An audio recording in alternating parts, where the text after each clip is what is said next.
হরে কৃষ্ণ। আজকে আমরা বৈষ্ণব সদাচারের বর্জনীয় অপরাধ আলোচনা করব। আপনারা পেয়ে যাবেন বৈষ্ণব সদাচার গ্রন্থের 135 নাম্বার পৃষ্ঠায়, পেজ নাম্বার 135। এখানে লেখা আছে বৈদিক শাস্ত্রে 32টি সেবা অপরাধের কথা। তা আজকে আমরা কিছু আলোচনা করব এবং এর পরের দিন বাকিগুলো আলোচনা করব। খুব ইম্পর্টেন্ট। কিন্তু প্রথম যে অপরাধের কথা বলা হয়েছে, গাড়িতে করে বা পালকিতে করে অথবা জুতো পায়ে দিয়ে ভগবানের মন্দিরে প্রবেশ করা উচিত নয়। পালকি তো এখন নেই, সেই সময় ছিল পালকি। পালকি মানে মানুষে টানা গাড়ি এক প্রকার। যাই হোক, তো গাড়িতে করে বা সাইকেলে করে বা মোটর সাইকেলে করে বা অন্য কোনো যানে চড়ে এবং জুতো পায়ে দিয়ে মন্দিরে প্রবেশ করা উচিত নয়। জুতো পায়ে দিয়ে তো এটা তো একটা অশোভনীয়, এবং ভগবানের মন্দির অত্যন্ত পবিত্র, সেখানে আমরা জুতো কি করে নিয়ে যেতে পারি? এটা তো ভারতীয় যারা, তারা ছোট থেকেই এই শিক্ষা পেয়ে থাকে গুরুজনদের কাছ থেকে। কিন্তু পাশ্চাত্যের মানুষরা জানে না, তাদেরকে শেখাতে হবে যে মন্দিরে যেতে হলে জুতো খুলে যেতে হয়। একজন বিখ্যাত ব্যক্তি ইসকন সম্বন্ধে মন্তব্য করেছিলেন। তিনি শিল প্রভুপাদ সম্বন্ধে কথা বলছিলেন এবং তিনি বলতে বলতে বলছেন যে শিল প্রভুপাদ এমন একজন ব্যক্তি যিনি পাশ্চাত্যের মানুষের পা থেকে জুতোগুলোকে আলাদা করতে পেরেছেন। পাশ্চাত্যের মানুষরা কখনোই জুতো খোলে না, জুতো পরেই তারা পায়খানা যাবে, জুতো পরেই খাবার খাবে, জুতো পরেই ঘুমাতে যাবে, জুতো পায়েই থাকবে। কিন্তু একটি জায়গা, ইসকন মন্দিরে যেতে হলে জুতোগুলো তাদের খুলতেই হবে। এই ব্যাপারে তিনি খুব ভালো মন্তব্য করেছিলেন যে শিল প্রভুপাদের এমন ক্ষমতা রয়েছে, পাশ্চাত্যের মানুষের পা থেকে তিনি জুতো পর্যন্ত খুলতে সক্ষম হয়েছেন। এইরকমভাবে তিনি ঘুরিয়ে মন্তব্য করেছিলেন। তো যাই হোক, জুতো পায়ে মন্দিরে প্রবেশ করা যাবে না। কি করেই বা যেতে পারে? মন্দির হচ্ছে পরম পবিত্র জায়গা, আর আমরা জুতো পায়ে কোথায় কোথায় ঘুরে আসি, নোংরা জায়গায় ঘুরে আসি। এমনকি অনেক মন্দিরে এরকম সিস্টেম করা আছে, পা না ধুলে মন্দিরে প্রবেশ করতেই দেবে না। মন্দিরের গেটেই পা ধোয়ার জন্য সুন্দর জলের ব্যবস্থা থাকে, হাত পা ভালো করে ধুবে তারপর মন্দিরে প্রবেশ করবে। এইটা আমাদের বৈদিক সিস্টেম, আমাদের ভারতীয় কালচার। এইগুলোই আজকে শেখাতে হচ্ছে মানুষকে। আর দ্বিতীয়ত, গাড়িতে চড়ে মন্দিরে প্রবেশ করা, এটা একটা ভগবানকে সম্মান প্রদর্শন। ভগবান কত বৃহৎ আর আমি কত ক্ষুদ্র, সেই জ্ঞানটা আমার যেন থাকে, আমার যেন উপলব্ধি হয় যে ভগবানের কাছে আমি যাচ্ছি, ভগবান আছেন সেখানে দাঁড়িয়ে, আমি কি করে সেখানে পালকি করে বা গাড়িতে চেপে যেতে পারি? ভগবানের মন্দিরে তো যাওয়াই যাবে না। এমনকি বলা হয়েছে, যদি রাস্তা ধারে কোনো মন্দির থাকে এবং সেই মন্দিরের বিগ্রহ যদি রাস্তার দিকে মুখ করে থাকে, সেখানেও যদি আমি সাইকেল নিয়ে বা মোটর সাইকেল নিয়ে বা গাড়িতে করে যাই, তাহলে সেখানে আমার গাড়ি থেকে নামা উচিত, ভগবানকে প্রণাম করে ভগবানের কাছে প্রার্থনা করে তারপরে গাড়ি চেপে আবার যাওয়া উচিত। তাও যদি সময় না থাকে, অন্তত গাড়ি থেকে নেমে গাড়িটা ঠিলে ঠিলে সেই জায়গাটা পার করা উচিত, তারপর আবার গাড়ি স্টার্ট দিয়ে যাওয়া উচিত। বিশেষ করে মোটর সাইকেলের ক্ষেত্রে এইগুলো আমাদের খুব ধ্যান দেওয়া উচিত। কে কতটা সম্মানীয়, ভগবানকে কতটা সম্মান প্রদর্শন করা আমাদের উচিত, কর্তব্য। তবেই না ধীরে ধীরে আমাদের ভগবানের প্রতি ভালোবাসা জাগবে। আর যদি ভগবানকে পাত্তাই না দিয়ে আপনি আছেন আমি যাব, ভগবানের প্রতি ভালোবাসা কোথা থেকে জাগবে? ছোটবেলার কথা আমাদের প্রায় মনে পড়ে। আমরা যখন প্রথম সাইকেল চালানো শিখি এবং সাইকেলে করে বিভিন্ন জায়গায় ঘুরতাম, ঘুরতে ঘুরতে যদি সম্মুখে কোনো গুরুজন বা কোনো টিচার যদি চলে আসতেন, তৎক্ষণাৎ আমরা সাইকেল থেকে নামতাম, নেমে ওনাকে প্রণাম করে তারপর সেই জায়গাটা হেঁটে হেঁটে সাইকেলটা ঠেলে ঠেলে নিয়ে যেতাম কিছু দূর, তারপর দূরে গিয়ে আবার চাপতাম। তো এটা যদি একটা ব্যক্তির ক্ষেত্রে হয়, তাহলে ভগবানের জন্য কতটা সম্মান আমাদের প্রদর্শন করা উচিত। সেজন্য ভগবানকে আমাদের যত বেশি সম্ভব সম্মান দেওয়া উচিত। আর আরেকটা জিনিস, ভগবানকে সম্মান প্রদর্শন করার জন্য, ভগবানের কাছে বিনীত হওয়ার জন্য আমরা দেখতাম আগেকার দিনে যত মন্দির ছিল, সে বিষ্ণু মন্দির হোক, শিব মন্দির হোক, দেবী মন্দির হোক, মন্দিরের গেটগুলো খুব ছোট ছোট। মানুষের হাইট যদি 6 ফুট, গেট থাকতো 5 ফুট। কেন না, যখন মানুষ মন্দিরে প্রবেশ করবে তখন অটোমেটিক তাকে মাথা নত করতে হবে, তা নাহলে গেটে লেগে যাবে। এটা একটা শিক্ষা যে ভগবানের মন্দিরে প্রবেশ করতে হলে বা কোনো দেবদেবীর মন্দিরে প্রবেশ করতে হলে আমাদের বিনম্রভাবে মাথা নত করে প্রবেশ করা উচিত।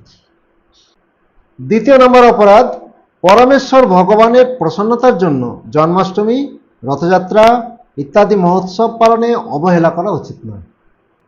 সামনে আসছে জন্মাষ্টমী বা রাধাষ্টমী, বলরাম পূর্ণিমা, দোলযাত্রা, নিত্যানন্দ ত্রয়োদশী, রামনবমী, এই যে উৎসবগুলি, এগুলি খুব জাঁকজমক সহকারে আড়ম্বরপূর্ণভাবে পালন করা উচিত। সব কিছু বেশি বেশি থাকবে, অনেক লোকজন আসবে, অনেক অনুষ্ঠান হবে, অনেক ভজন কীর্তন হবে, অনেক পাঠ হবে, অনেক ভগবানের কথা হবে, অনেক প্রসাদ, অনেক আনন্দ, অনেক নৃত্য কীর্তন চলতে থাকবে, সব কিছু বেশি বেশি চলবে। এটাই হচ্ছে উৎসব এবং ভগবান এতে প্রসন্ন হন। আমাদের জন্মদিন যদি কোনো ব্যক্তি আড়ম্বর সহকারে করে, আমরা তার প্রতি খুশি হব না? খুবই খুশি হব যে আমার জন্মদিন দেখো কত সুন্দরভাবে পালন করছে। উপরে যাই বলি না কেন, ভিতরে খুব খুশি হব। সেই রকম ভগবানের আবির্ভাব তিথিগুলি যদি খুব আড়ম্বর সহকারে করা হয়, ভগবান অত্যন্ত প্রসন্ন হন। একবার কালনার একটি ঘটনা, কালনায় থাকতেন মহাপ্রভুর একজন পরম ভক্ত, নিত্যানন্দ প্রভুর খুড়শ্বশুর গৌরীদাস পণ্ডিত, তার প্রিয় শিষ্য হৃদয় চৈতন্য প্রভু। সেখানে ওনারা গৌরনিতাইয়ের সেবা করতেন। এই গৌরনিতাই স্বয়ং ভগবান চৈতন্য মহাপ্রভু তিনি প্রতিষ্ঠা করে গেছেন। তো একবার গৌরীদাস পণ্ডিত তিনি গেছেন বাইরে প্রচারে, সামনে দোল পূর্ণিমা, গৌরীদাস পণ্ডিত মন্দিরে ফিরছেন না, মন্দিরে আছেন তার শিষ্য হৃদয় চৈতন্য প্রভু। তিনি কি করবেন, তখন তার ফোন ছিল না যে হরে কৃষ্ণ গুরুদেব তাহলে কি এখন প্ল্যান হবে, এরকম তো নেই, ব্যাপার নেই, কারণ ফোন টোন কিছু ছিল না, আর গুরুদেব কোথায় আছেন তাও জানেন না। তো তিনি ভাবছেন ঠিক আছে, গুরুদেব যখন আসবেন আসবেন, আমি অন্তত পক্ষে চৈতন্য মহাপ্রভুর জন্মদিন খুব সুন্দরভাবে পালন করার জন্য উৎসবের ব্যবস্থা করি। নিমন্ত্রণ কার্ড ছাপিয়ে দিয়েছেন, বড় বড় ভিআইপি ব্যক্তিদের কাছে নিমন্ত্রণ কার্ড পৌঁছে গেছে, ডোনেশন আসছে, বিশাল আয়োজন শুরু হয়েছে, অনেক ভক্ত আসবে, অনেক নৃত্য কীর্তন, অনেক প্রোগ্রাম আর অনেক প্রসাদ, সব বেশি বেশি করে আয়োজন করেছে। একদম উৎসবের আগের দিন গৌরীদাস পণ্ডিত এসে উপস্থিত। শিষ্যের এই যে আয়োজন দেখে গৌরীদাস পণ্ডিত অত্যন্ত প্রসন্ন হয়েছেন। তিনি উপরে উপরে শিষ্যকে ক্রোধ প্রকাশ করে বলছেন, আমার পারমিশন ছাড়া তুমি এত কিছু আয়োজন করেছো, এত লোককে নিমন্ত্রণ করেছো, তুমি খাওয়াতে পারবে? এইভাবে উপরে উপরে বকা দিচ্ছেন, বলছেন তুমি চলে যাও, এই মন্দিরে সম্ভব না, তুমি নদীর ধারে গিয়ে উৎসব করো, যাও তুমি নদীর ধারে, সেখানে গিয়ে উৎসব করো, এখানে এত বড় উৎসব করা যাবে না। তো গুরুদেবের বকা খেয়ে শিষ্য হৃদয় চৈতন্য সব জিনিসপত্র আসবাবপত্র নিয়ে গঙ্গার ধারে গিয়ে তাঁবু খাটিয়ে উৎসব শুরু করে দিয়েছে।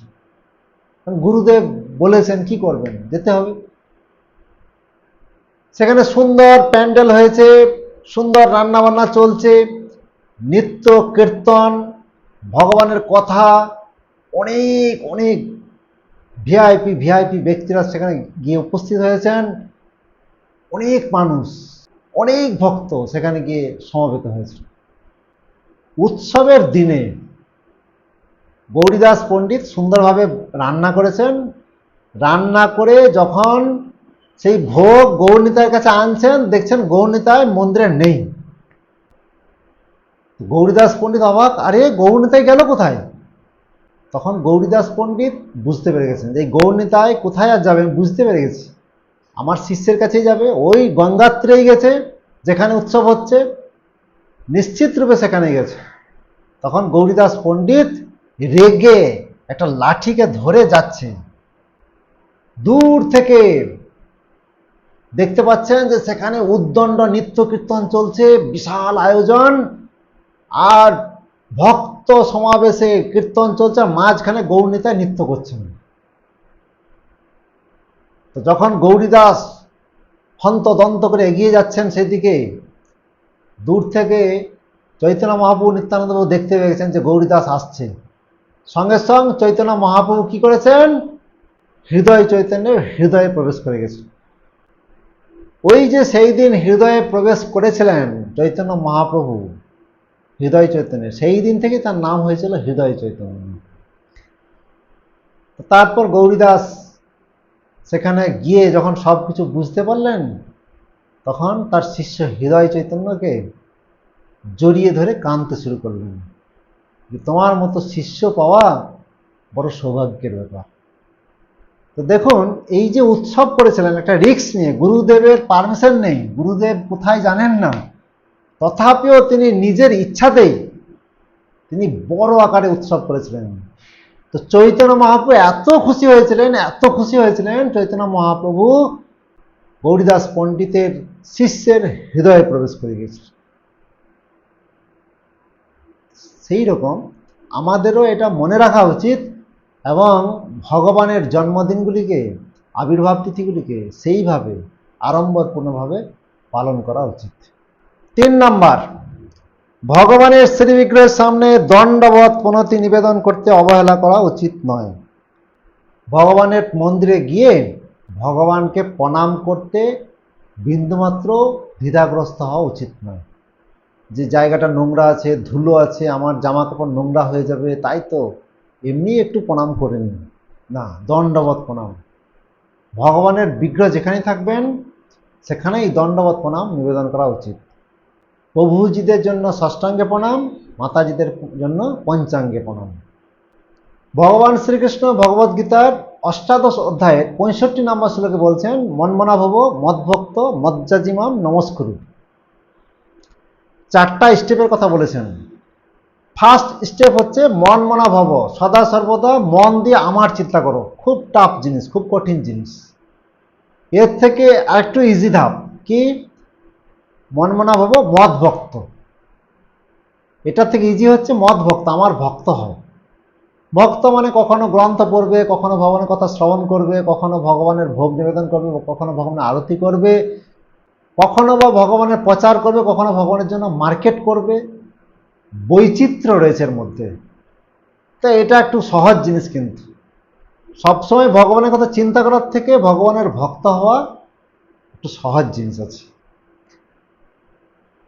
এটা সেকেন্ড স্টেপ। থার্ড স্টেপ হচ্ছে মনমনা ভাব মদভক্ত মজ্জাজি, আমার উপাসনা করো, আমার পূজা করো। পূজা তো আর সবসময় করতে হবে না। চলো মঙ্গল আরতি একবার পূজা করে দিলাম, দর্শনারতি করে দিলাম, ভোগ আরতি করে দিলাম, সন্ধ্যা আরতি করে দিলাম, ব্যাস, বাকি সময়গুলো তো ফ্রি। থার্ড স্টেপ এটা আরো ইজি। আর ফোর্থ স্টেপে রয়েছে মাম নমস্কুর, আমাকে নমস্কার করো। অন্তত পক্ষে তুমি যদি এগুলো নাও করতে পারো, লাস্ট স্টেপ, আর কোনো চান্স নেই, আমাকে দর্শন মাত্রই নমস্কার করো, আমার কাছে আসা মাত্রই নমস্কার করো। এটা হচ্ছে ভক্তির লাস্ট স্টেপ। এটা যদি কেউ না করে তাহলে সে একটা অধম, সে একটা নাস্তিক, জন্ম জন্মান্তর ধরে কোনোদিন তার মুক্তির পথ খুলবে না।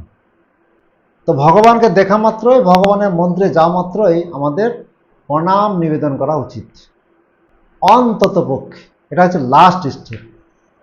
আগের স্টেপগুলো করতে পারলে তো খুবই ভালো, ভগবানের পূজা করা আরও ভালো, তার থেকে ভালো ভগবানের ভক্ত হয়ে যাওয়া, তার থেকে ভালো 24 ঘন্টার মধ্যে 24 ঘন্টায় ভগবানের চিন্তায় মগ্ন থাকা। Always remember Krishna, never forget him. 4 নম্বর, খাওয়ার পর হাত পা না ধুয়ে ভগবানের মন্দিরে প্রবেশ করা উচিত নয়। খাওয়ার আগে তো আমরা হাত পা ধুই, আর খাওয়ার পরও আমাদের হাত পা ধোয়া উচিত। হাত না ধুয়ে কি করে মন্দিরে প্রবেশ করতে পারি? উচ্ছিষ্ট হাতে উচ্ছিষ্ট মুখে আমরা মন্দিরে প্রবেশ করতে পারি না। মন্দিরে প্রবেশ করতে হলে সবসময় হাত পা মুখ সবসময় ধুয়ে পবিত্র হয়ে মন্দিরে প্রবেশ করা উচিত। এমনকি মন্দিরে যখন আমাদের প্রসাদ দেওয়া হয়, মন্দিরে চরণামৃত দেওয়া হয়, সেগুলোও ভগবানের সামনে খাওয়া উচিত না। এটা একটা সাধারণ শিক্ষা। কোনো সম্মানীয় ব্যক্তির কাছে আমরা তাকে না দিয়ে আমরা খেতে পারি না, বা তার কাছে গপ গপ করে খেয়ে নিচ্ছি, এটা ঠিক না। সম্মানীয় ব্যক্তি কি, যে কোনো ব্যক্তির কাছে। বাঙালিদের শিক্ষা বা ভারতীয় শিক্ষা যে আমরা যখন কিছু খাবো তখন আমাদের পাশে যারা রয়েছে তাদেরকে দিয়ে খাবো। যদি সেটা দেওয়া সম্ভব নয় তাহলে আমার খাওয়াও সম্ভব নয়। ওই যারা অন্যদের সাথে কথা বলতে বলতে খেতে থাকে, মানে এটা একটা নির্লজ্জ ব্যক্তি। সেই জন্য ভগবান বা কোনো সম্মানীয় ব্যক্তির সামনে আমরা কিছু খেতে পারি না বা উচ্ছিষ্ট হাতে থাকতে পারি না। মন্দিরে যখন প্রসাদ বা চরণামৃত দেওয়া হয় সেগুলি ভগবানের সামনে না খেয়ে পেছনে গিয়ে বা মন্দির থেকে বেরিয়ে গিয়ে আমরা সেটা গ্রহণ করতে পারি। এটাই হচ্ছে বৈদিক নীতি। 5 নম্বর, দূষিত অবস্থায় মন্দিরে প্রবেশ করা উচিত নয়। বৈদিক শাস্ত্রের নির্দেশ অনুসারে পরিবারে কারো মৃত্যু হওয়ার পর সমস্ত পরিবারই কিছুদিনের জন্য অশুচি হয়ে যায়। ব্রাহ্মণদের জন্য এই অশৌচ অবস্থা 12 দিন থাকে, ক্ষত্রিয় এবং বৈশ্যদের জন্য 15 দিন এবং শূদ্রদের জন্য 30 দিন থাকে। অশুচি অবস্থায় বা আমরা যদি কোনোভাবে দূষিত হয়ে যাই তাহলে সেই অবস্থায় মন্দিরে প্রবেশ করা উচিত নয়। হয়তো আমরা কোনো খারাপ জায়গাতে ঘুরে এলাম, তাহলে আমাদের স্নান করে মন্দিরে প্রবেশ করতে হবে। হয়তো মায়েদের যে পিরিয়ডের সময়, তখন মন্দিরে না যাওয়াই উচিত। পরিবারের কেউ মারা গেলে অশৌচ হয়, সেটা বলা হচ্ছে যে ব্রাহ্মণদের জন্য 12 দিন, বৈশ্য ক্ষত্রিয়দের জন্য 15 দিন এবং শূদ্রদের জন্য 1 মাস। অর্থাৎ ক্ষৌর কর্ম বা শ্রাদ্ধ কর্ম সুসম্পন্ন হয়ে যাওয়ার পর আমরা মন্দিরে যেতে পারি। আবার অনেকে বলে যে 1 বছর মন্দিরে যেতে নেই। সেটা একদিক দিয়ে ঠিক আছে, কেননা ওই মন্দিরে গিয়ে ভগবানকে দোষারোপ করবে। আমার বাবাকে অকালে নিয়ে নিলে, হে ভগবান আমার বাবা কি করেছিল, না অযথা ভগবানকে দোষারোপ করবে।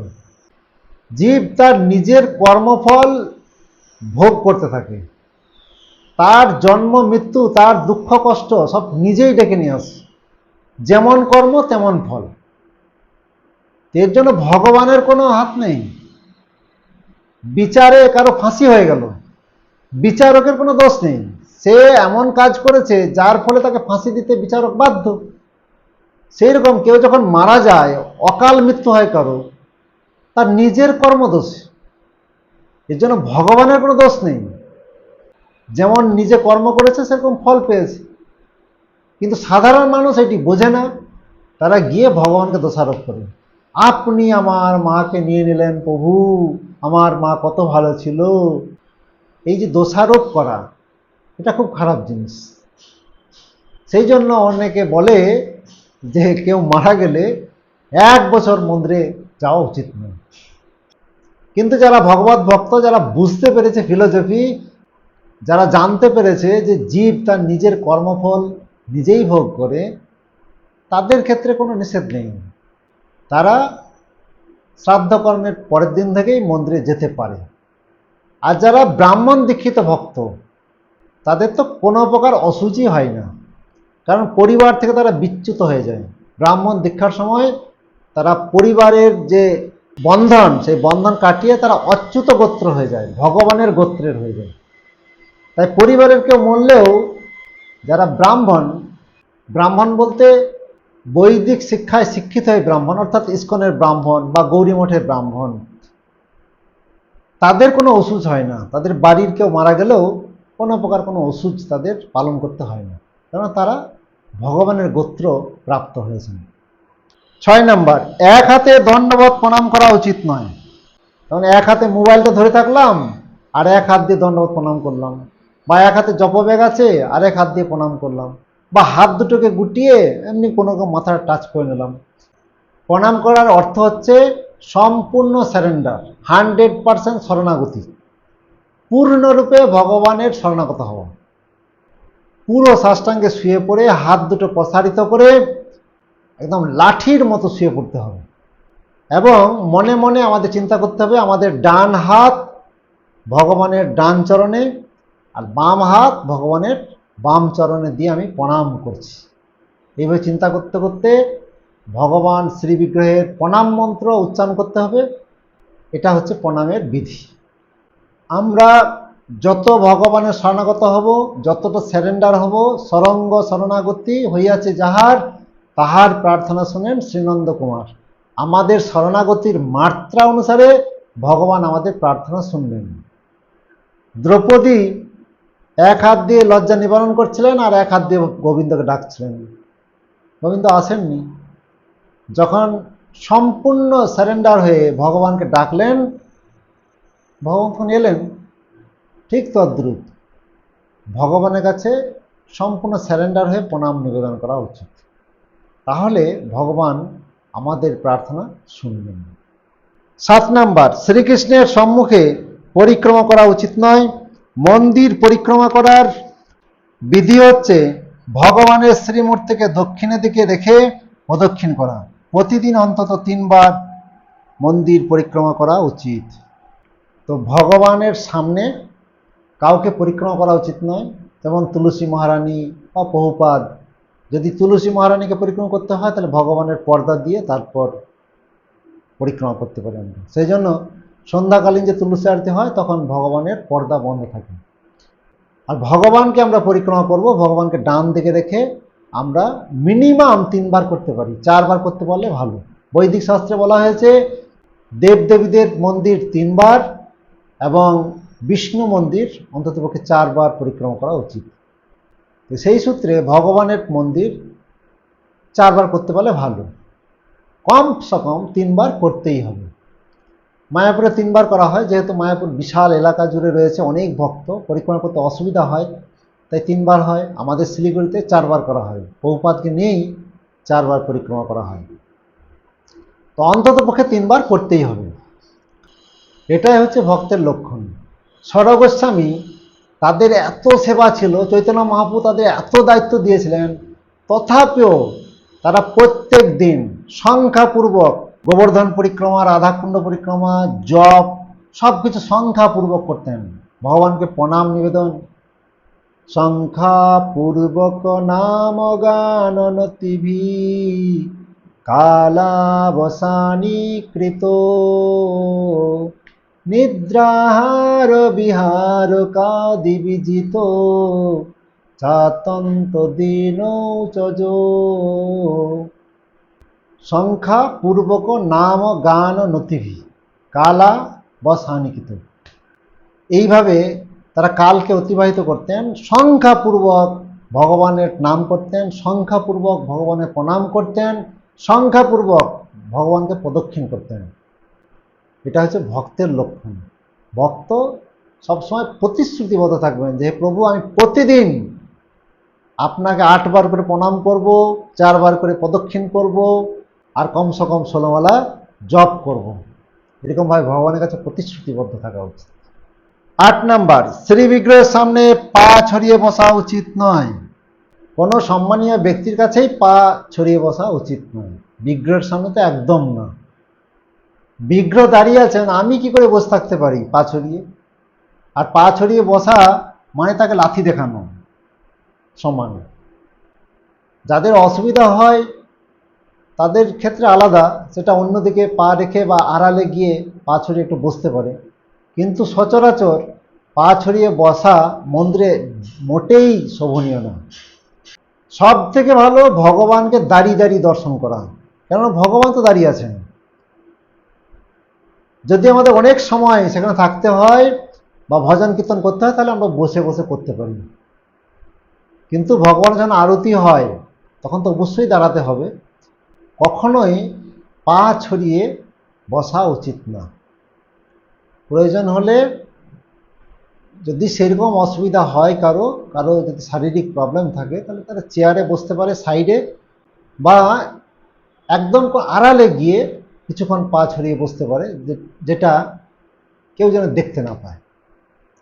9 নাম্বার, ভগবান শ্রীবিগ্রহের সামনে হাত দিয়ে হাঁটু, কনুই অথবা পায়ের গোড়ালি ধরে বসা উচিত নয়।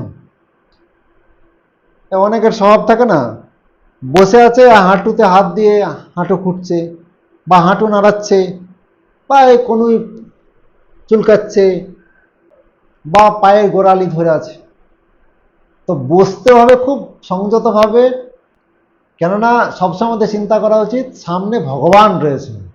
ভগবান মানে সম্মানীয় ব্যক্তিদের চূড়ান্ত পর্যায়ে যিনি রয়েছেন, যাকে আমাদের প্রাণ খুলে সম্মান প্রদর্শন করা উচিত।